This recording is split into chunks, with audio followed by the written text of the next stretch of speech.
Next, from Coin Center, we have the research director, Peter van Valkenburgh, who will be talking about what is Web3 really. And he will be joining us from America online. Do you hear me? Hello. Thank you for having me. I'm very sad that I can't be with you in person, but I'm here in Washington, D.C. As was said, my talk is going to be about what Web3 is really. And what I mean by that is specifically, what public policy or government goals does it promote? And I think I have a unique perspective on this because I've spent the last 8 years here in Washington, D.C., educating people in the US government, both in Congress and in the executive branch, about how these technologies work. This is me a few years ago testifying in front of the Senate Banking Committee. Before we get to Web3, let's review what the first web changed so we can think about what Web3 will affect. The first web replaced centralized businesses, television broadcasters, newspapers, with an open, permissionless, software-driven protocol. The internet allowed people suddenly to send mail, to share images or videos, to communicate with each other without having to go through a corporate gatekeeper. And of course, you could even build hardware that was web compatible without getting approval from any particular corporation or government. When Steve Jobs wanted to invent the iPhone, he just needed to find a way to make it compatible with the open technological standard of the internet. And so the goal of Web3, as we see it, and when we talk about it in the US with people in government, is to take remaining centralized systems on the web and create free and open peer-to-peer alternatives. So right now, if you want to pay someone online, it's not decentralized. You might be able to send an email without going through a company, but to send money, you'll have to use one of these companies or banks. Bitcoin is the first attempt at creating a permissionless, open protocol for sending money that could, in the long run, be a replacement or a drop-in alternative to these centralized gatekeepers.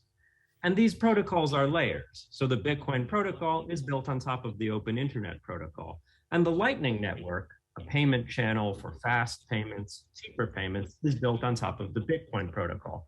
This is permissionless innovation. You can build layers on top of protocols without seeking the permission of anyone because it's open source software and a free peer-to-peer network.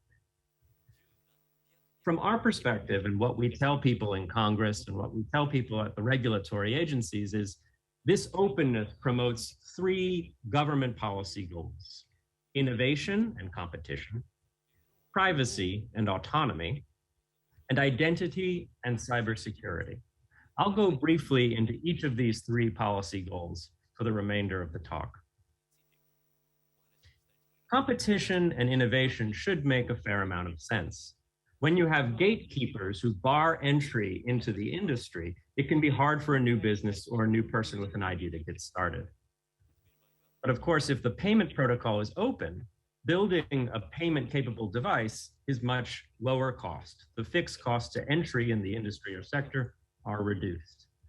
I have this internet-enabled candy machine as a demonstration because we actually did this demonstration for Congress. In a briefing with the House of Representatives, we showed them how you can create a candy machine that can accept payments using Bitcoin's Lightning Network, and the fees can be extremely small, and the payments can be instantaneous and trustless. And it worked. Why this is inspiring from an innovation standpoint is because it wasn't a high-level executive at a major corporation that created that demonstration. It was this guy, who's a little funny, David Nezik, an undergraduate student in Switzerland. And he was able to do it using open source software that he learned himself and commodity hardware that he was able to buy off of Amazon. So no permission was needed. He didn't need to open an account with a bank. He didn't need to get permission from a particular closed network. He just needed to learn the open standards, and then he could innovate. Privacy and autonomy. So decentralized payment mechanisms or web mechanisms are not always the most fast and efficient because they are decentralized. Centralized payment methods can be very efficient, but I would argue that they come with hidden costs. So in many parts of the world, people are rapidly using these centralized payment mechanisms for all their day-to-day payments now that they don't want to use cash any longer. Here's someone buying lunch, someone selling coconuts, donating money to a musician, renting a bicycle, paying for medical services, renting books. And the problem with this is even if these payments are fast and efficient, the single centralized payment intermediary learns every detail about your day-to-day life. And those details can be very private, and we may not want to share them with one particular corporation. We also may be wary of the fact that if that one corporation has all that data about us, so too will the government. And that government may use that information for good, but it could also use that information for evil. Here in the US, we are very wary of the notion that our government would, without a warrant or a judge giving approval, obtain all of this private information about us and potentially use it against us. In China, there seems to be less reservations about the government having this much data. The Chinese authorities have admitted that what they want to do with all this data that they're gathering is rate all of their citizens. In the US, most politicians find this very frightening because it signifies a sort of arbitrary decision-making that is not done in front of a court of law or in the legislature, but rather by virtue of the opinions of people running these technological corporations or people choosing how to rate and use that data to create something like a social credit score. And the consequences of having a low score appear to be very grave, even though it is not something that you could potentially challenge in court. You might lose the right to travel abroad, and already millions of Chinese are unable or not allowed to travel on high-speed rail. And these sanctions can be very easily enforced when there's a central choke point that does payments, because they can simply lock your account. And if people are no longer using or accepting cash, as in physical payments in the area where you are, you're very much stuck if your account ends up locked. Our point to policymakers in the US, many of which would become very passionate defenders of these freedoms and rights, is that only cryptocurrencies and Web3 payment systems enable this kind of free and open alternative to centralized payments that can't be taken away by even corrupt governments or unscrupulous corporations.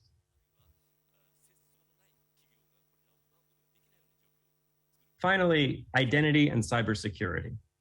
The question here is, if we can put payments information on a permissionless blockchain and have a shared and open database of payments, what else can we put on that blockchain? So instead of creating open protocols that replace these businesses, these centralized entities, what if we have open protocols that replace these remaining centralized entities? Companies that do, say, social media or reputation or identity or infrastructure, like hiring a rental car. There are networks now being built, often on top of Bitcoin or Ethereum or existing cryptocurrency protocols that can anchor things like identity or social media information. One that I find very captivating is the ION network, which Microsoft has led development of. The ION network builds on top of Bitcoin. It uses Bitcoin's blockchain to store identity credentials. Ethereum has several of these projects. One is the Ethereum name service. It's worth noting that the ION network can also work interchangeably with other underlying blockchains. So the ION network could anchor information in the Ethereum blockchain. But what does this all mean? Identity is a difficult concept, so let's walk through a very simple stylized example. If we have an identity layer that anchors information in Bitcoin instead of a company like Facebook, and I am a photographer, whenever I take pictures, my digital camera uses a private key on its memory to create a digital signature that's unique to that photo and my camera or my identity. The digital signature gets anchored in the public blockchain. That data is there, free and open and available to everyone and not controlled by any one company. Every photo I take is signed, and now someone looking at my photos on the internet can simply look up the digital signature on the blockchain to verify that I am the original photographer. This system works better if other entities are also signing these identity credentials. So the Department of Motor Vehicles, when it gives me a driver's license, signs the driver's license, and so do I. And those signatures end up on the blockchain. The blockchain is a time-stamped database. One block comes after another. So if my driver's license is suspended, they send a message with their signature saying, now this driver's license is suspended. Similarly, my employer, if they're featuring my photographs, the New York Times could have a digital signature and sign as well. And now we have two types of attribution, the person who took the photo and the institution that vouched for its authenticity. This would be very important in the case of fake news, war zones, disasters, places where we want to be very sure that what we're seeing is the truth. Finally, if I lose my key, it's not a disaster because so many other parties can co-sign to validate my new identity when I get a new phone or a new device. I sign a message, this is my new key, and so does my employer, the New York Times. And now people know going forward, these are my photos, even though they have a new digital signature. And this is important because we've learned here in the US that it is very dangerous to have social media and photos and identity all in the hands of one corporation. That's simply too much power for a CEO like Mark Zuckerberg to have, and it's definitely too much power for a hacker to have, and hackers can and often do compromise the centralized servers of social media and other web intermediaries. Far better to replace the company in the middle and all of its power with a decentralized network where the blockchain records that critical data. The last point I want to emphasize is that this system still requires cryptocurrency because people on the network are donating their computing power and their data storage abilities for the decentralized network. They need to be rewarded in the form of tokens, perhaps Bitcoin, Ethereum, or some new token specific to the Web3 tool that you're using at a given time. This has been a very quick overview of how we explain Web3 to policymakers in Washington, D.C. And I will say that I'm happy to accept your questions if you ever want to email them to me. And if you're ever in Washington, D.C., I would be more than happy to chat with you about these topics. Thank you very much for inviting me. It is an honor. Mr. Valkenburgh, thank you very much. Thank you.